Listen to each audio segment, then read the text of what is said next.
Buonasera, buonasera a tutti, benvenuti a questa nuova puntata di Effetto Serra, il talk show su social. Dovremmo avere ospite Giuseppe, ma credo che in questo momento, eccola qua, telecamera è pronta. Il collega giornalista dell'Unione Sarda. Ciao Giuseppe, buonasera. Non ti Ciao sentiamo Fabrizio, l'audio. buonasera a te e a tutti che Eccoti, seguono. adesso sei pronto, perfetto. Allora, iniziamo Eccoci. ovviamente ringraziando tutte le persone che si stanno collegando, ora vedranno anche in differita la puntata. Qui c'è Marcello, ha sbagliato completamente, qui parliamo di politica, non di calcio, parliamo di Francesco, è un'altra No, cosa. Oggi come parliamo di Cagliari ti sta politica sempre perché bene. ci sta sempre bene, hai ragione Giuseppe. Allora, ringraziandoti ovviamente anche per la tua disponibilità. Con Giuseppe, collega dell'Unione Sarda e notista politico, facciamo un po' il punto della situazione, perché nel momento in cui stiamo parlando, sono 19:30 in punto, in diretta, il Presidente del Consiglio, Giuseppe Conte, è al Colle, al Quirinale, a parlare con il Presidente Mattarella. Incassata la fiducia con la maggioranza assoluta alla Camera dei Deputati, e ieri con la maggioranza relativa al Senato ci sono diversi scenari. Giuseppe, che cosa possiamo dire? Che valutazione dare?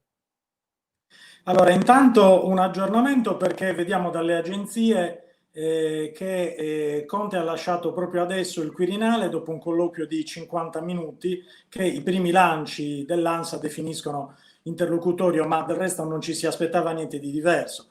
Era Certo. chiaro che Conte non stava andando al Quirinale per aprire formalmente una crisi di governo o per tantomeno per dimettersi, come invece chiedono le opposizioni, andava per riferire della situazione che si è creata dopo il voto di ieri che ricordavi.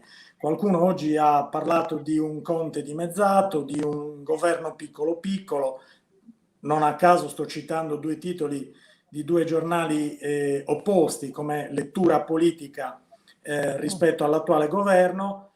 Insomma, quella di ieri sicuramente non è stata una vittoria netta per Conte perché è rimasto a 5 voti di distacco dalla maggioranza assoluta del Senato, come anche tu ricordavi.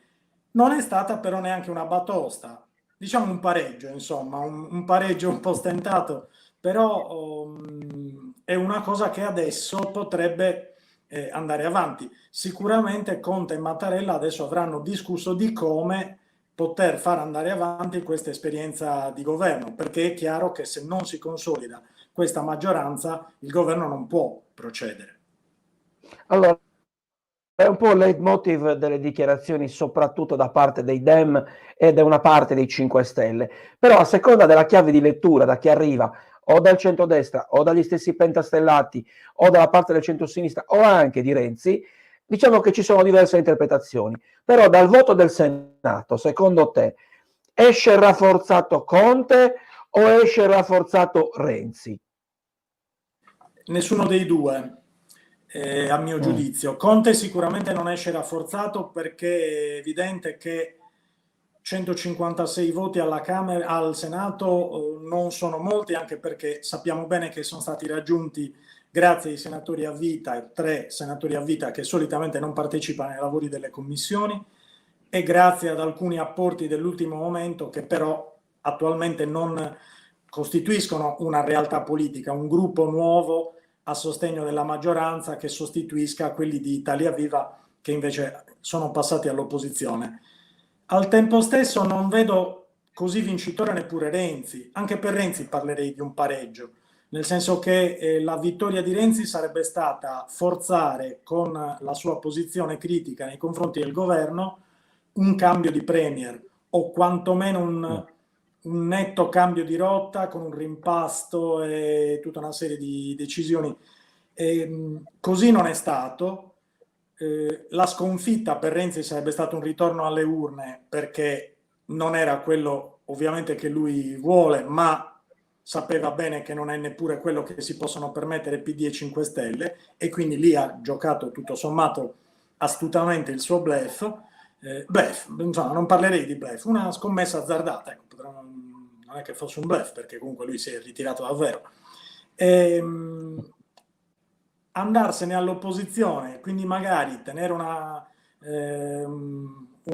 posizione di critica di pungolo nei confronti del governo di cui fino a ieri o quasi faceva parte, potrebbe per certi versi essere conveniente per Italia Viva, però non è il massimo del risultato a cui aspirava. Direi che non esce rafforzato nessuno, anche l'opposizione comunque ferma a 140 voti, che è difficile sommare i 16 di Italia Viva al Senato.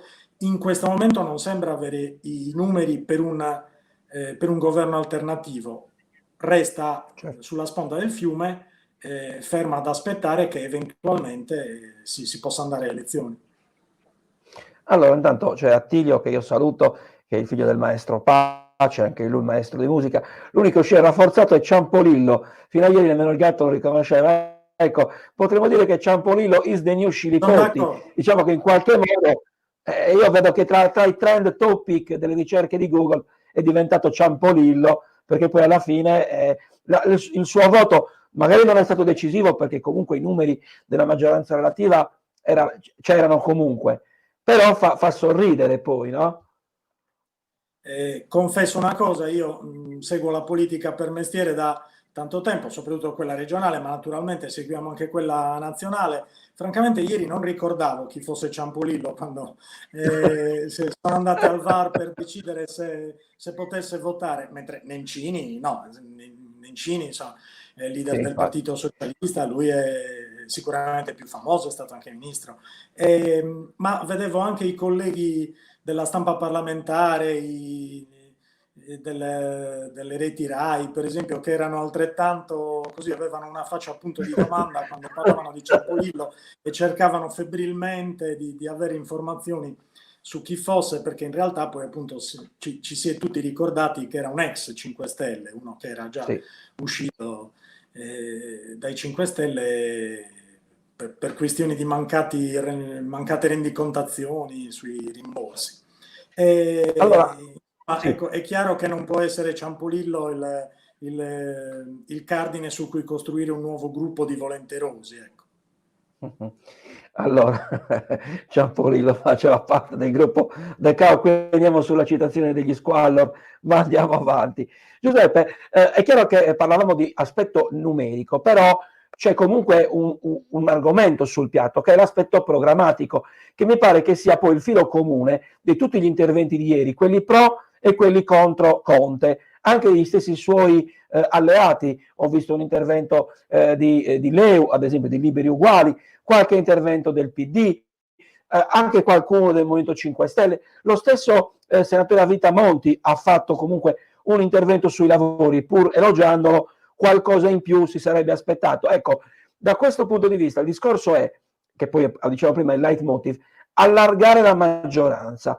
Credo che in questo momento il centro sia al lago della bilancia, quindi per centro intendo dall'ala liberale di centrodestra, quindi da Forza Italia, passando per l'UDC, per arrivare ai centristi, diciamo così, del misto. Credo che quella possa essere il percorso che possa servire ad allargare la maggioranza per sostenere Conte.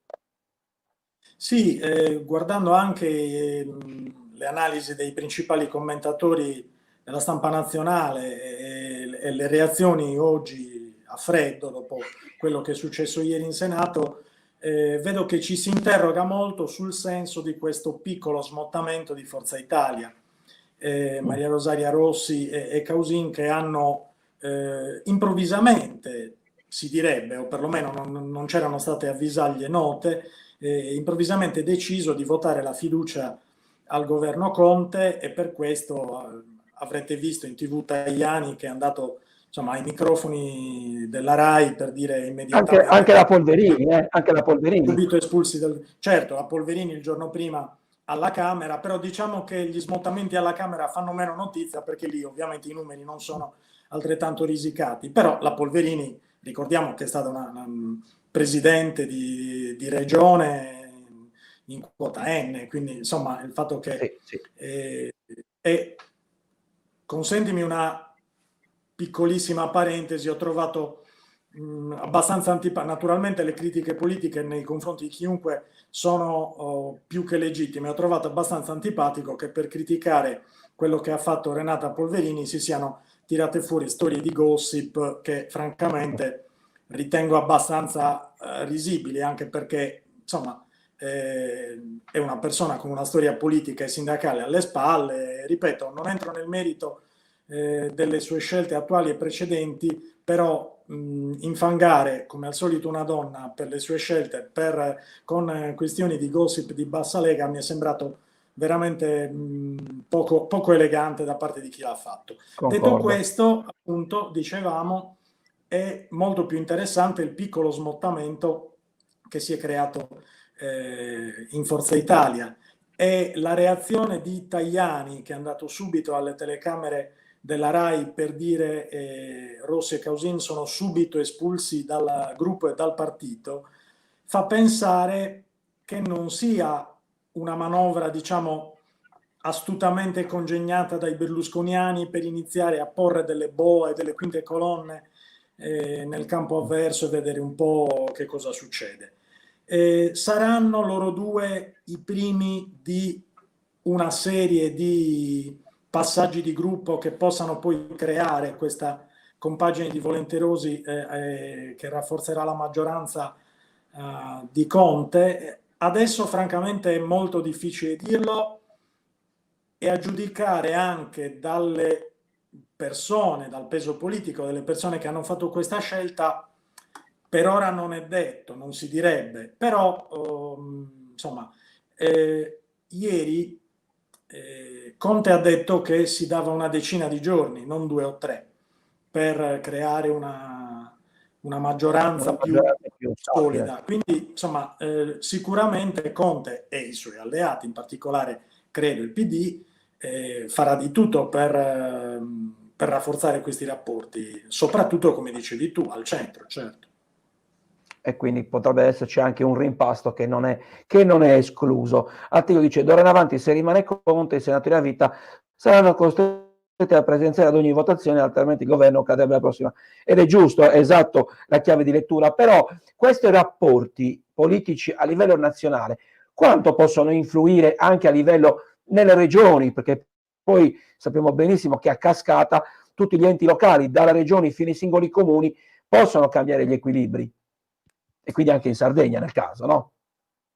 Per la Sardegna al momento secondo me non cambia tantissimo, perché mi sembra che in questo momento la Sardegna non abbia un rapporto particolarmente intenso con il governo Conte. Non sto parlando di governi amici o non amici, perché sappiamo tutti che sono terminologie molto imprecise.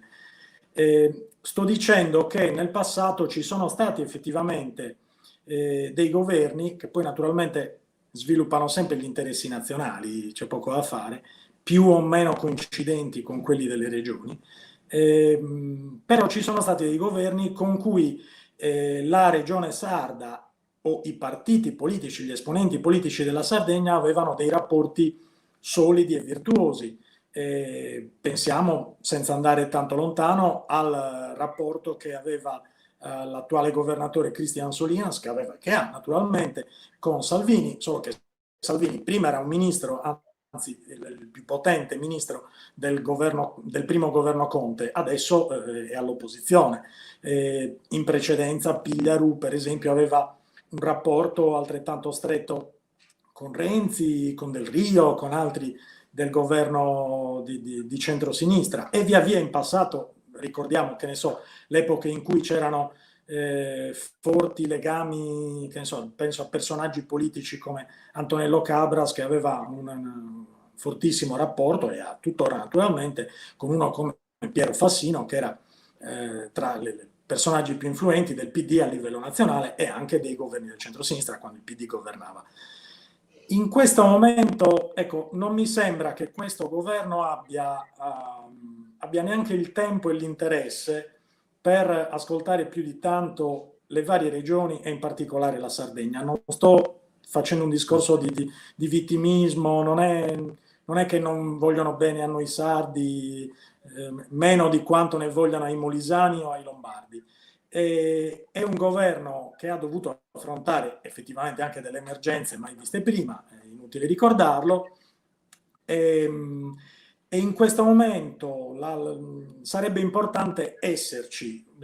La forza della Sardegna nei confronti di questo governo probabilmente è data soprattutto dalla presenza che però è limitata a due ottimi sottosegretari, l'esponente dei 5 Stelle Alessandra Todde allo sviluppo economico e Giulio Calvisi alla difesa, ma chiaramente hanno delle competenze limitate, fanno quello che possono. Abbiamo visto per esempio l'impegno dell'esercito nel momento della pandemia, sicuramente in Sardegna dico, sicuramente c'è stato anche in altre regioni, però abbiamo visto come il sottosegretario sardo Calvisi in questo caso avesse a cuore naturalmente far vedere che nella sua terra però non ci sono delle relazioni particolarmente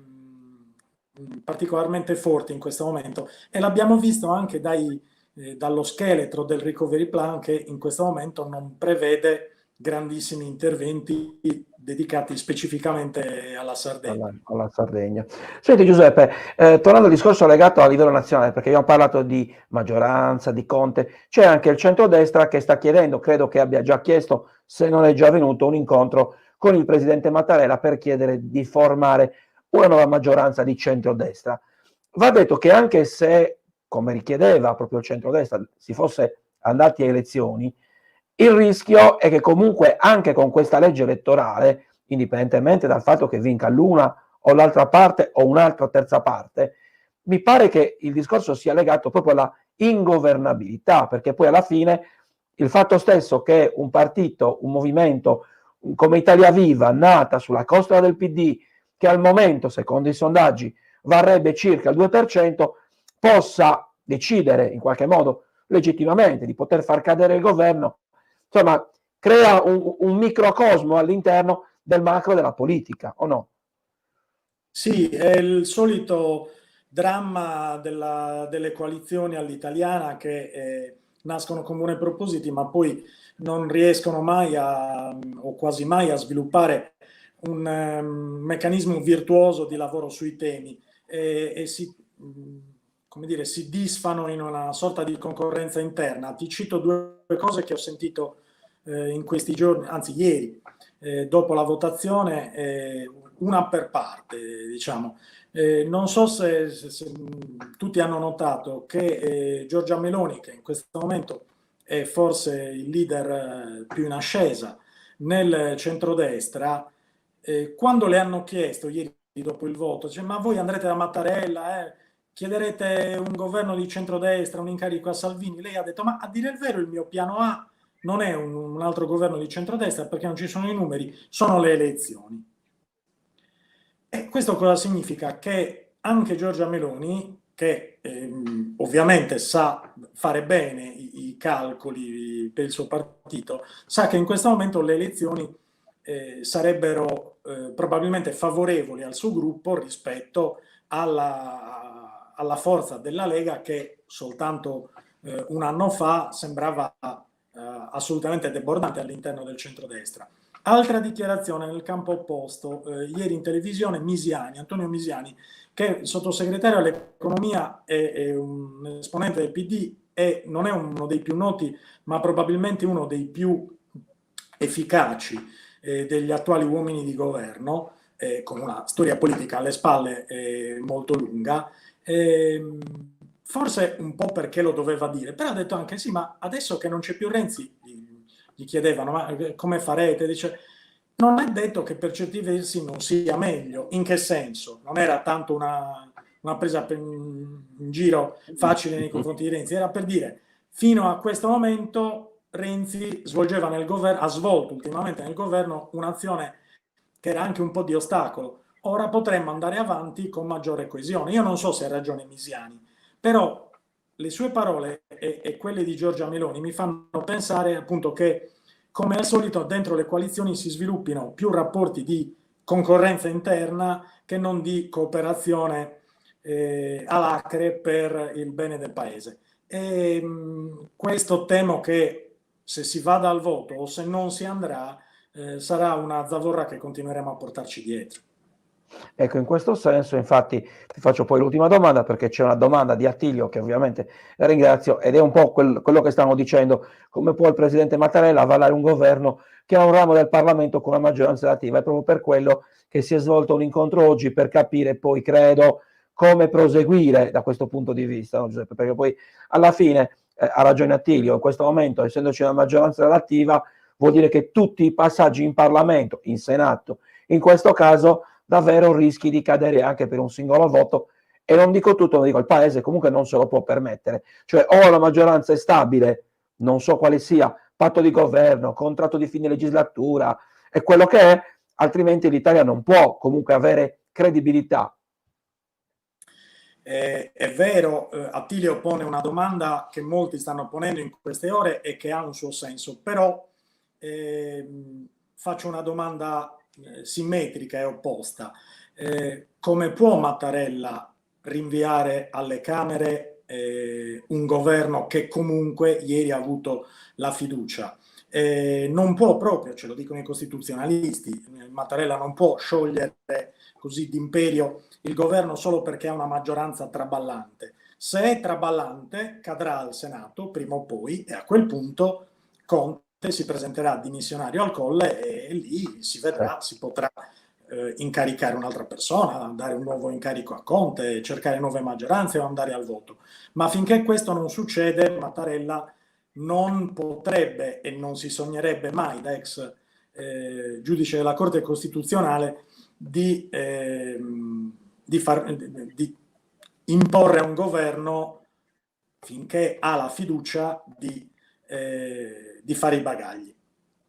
Chiaramente resta appunto il problema politico, e quello prima o poi è un nodo che verrà al pettine, cioè se non troverà il modo di consolidare la sua maggioranza, Conte, prima o poi avverrà qualche incidente in aula e sarà costretto a prenderne atto. Su che cosa conta lui in questo momento? Sul fatto che se si dovesse andare veramente a decidere, ma ce ne andiamo tutti a casa o va avanti Conte, forse anche qualcuno dei senatori di Italia Viva che ieri si sono astenuti a quel punto potrebbe decidere di confermare la fiducia al governo, perché sappiamo bene che tra i renziani non tutti erano disponibili a votare contro il governo Conte e a farlo cadere ancora più rovinosamente. Quindi e questo succederà anche su alcuni provvedimenti importanti. Ieri, per esempio, lo stesso Renzi ha detto subito che sui ristori voterà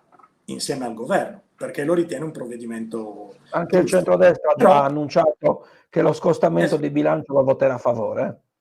Però ci saranno altri casi in cui magari i voti contrari o comunque non favorevoli di Italia Viva potranno magari mettere in difficoltà il governo al Senato, per esempio altro voto già annunciato da Renzi sulla riforma della giustizia voluta dal ministro Bonafede. Staremo a vedere se appunto se accadrà il patatrac per il governo, a quel punto Conte non potrà che dimettersi. Allora, secondo Attilio c'è sempre un commento, tanto siamo in chiusura, dice lo potrebbe fare, siamo in stato d'emergenza e quindi rispetto ai precedenti la situazione richiede una decisione per garantire la stabilità. Stato d'emergenza dichiarato con... non la pensano così, almeno da quello che abbiamo sentito in questi giorni. E infatti il problema è proprio quello, perché poi comunque qualunque atto, provvedimento da parte del Parlamento e quindi del governo anche o del Presidente della Repubblica va passato sotto il vaglio della Corte Costituzionale, insomma le norme sono molto rigide. Giuseppe, grazie per il momento della tua gradita partecipazione, ci rivediamo, in bocca al lupo, buon lavoro. Grazie a voi. E avviso, ovviamente, comprate l'Unione Sarda domani, così leggerete i pezzi di Giuseppe e ovviamente anche degli altri colleghi. Grazie ancora a tutti quelli che ci hanno seguito, ci vediamo domani mattina per la rassegna stampa. Buona serata, ciao, grazie. Ciao.